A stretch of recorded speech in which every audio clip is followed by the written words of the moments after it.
Hello. I decided it would be nice to read you guys a story while I can't actually see you in person. So I'm hoping to read you David Walliams' The Midnight Gang.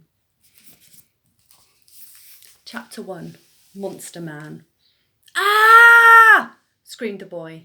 The most monstrous face he had ever seen was peering down at him. It was the face of a man, but it was completely lopsided. One side was larger than it should have been, and the other smaller. The face smiled as if to calm the boy down, only to reveal a set of broken and rotten teeth. This made the boy even more scared than before. Ah! He screamed again. You'll be all right, young sir. Please try and be calm, slurred the man. His face was so misshapen that so was his speech. Who was this man, and where was he taking the boy?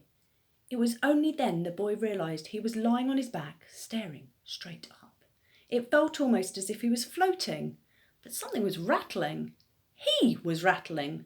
The boy realised he must be lying on a trolley with wonky wheels. His head clouded with questions. Where was he? How did he get here? Why couldn't he remember a thing? And, most importantly, who was this terrifying man monster? The trolley travelled slowly down the long corridor. The boy could hear the sound of something being dragged along the floor. It sounded like the squeak of a shoe. He looked down. The man was limping. Just like his face, one side of his body was smaller than the other. So the man was dragging his withered leg along with him. It looked like every movement might be painful. Bang! A pair of tall doors swung open and the trolley trundled into a room and came to a stop. Then some curtains were drawn round the boy. I hope that wasn't too uncomfortable, young sir, said the man. The boy thought it was curious that this man called him sir. He'd never been called sir in his life. He was only 12. Sir was a title reserved only for teachers at his boarding school. Now you wait here. I'm just the porter. Let me get a nurse. Nurse! As he lay there, the boy felt strangely disconnected from his own body.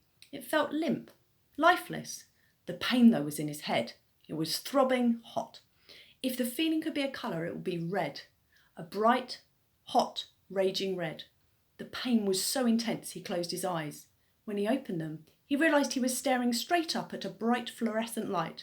This made his head ache even more than before. And then he heard the sound of footsteps approaching. The curtain whisked back. A large older lady in a blue and white uniform with a hat leaned over and examined the boy's head. Dark circles framed her bloodshot eyes. Grey, wiry hair squatted on her face. Her face was red raw, as if she'd scrubbed it with a cheese grater.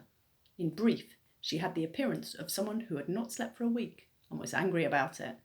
Oh, dearie me! Oh, dearie, dearie me! Oh, dearie, dearie, dearie me! She muttered, to no one in particular.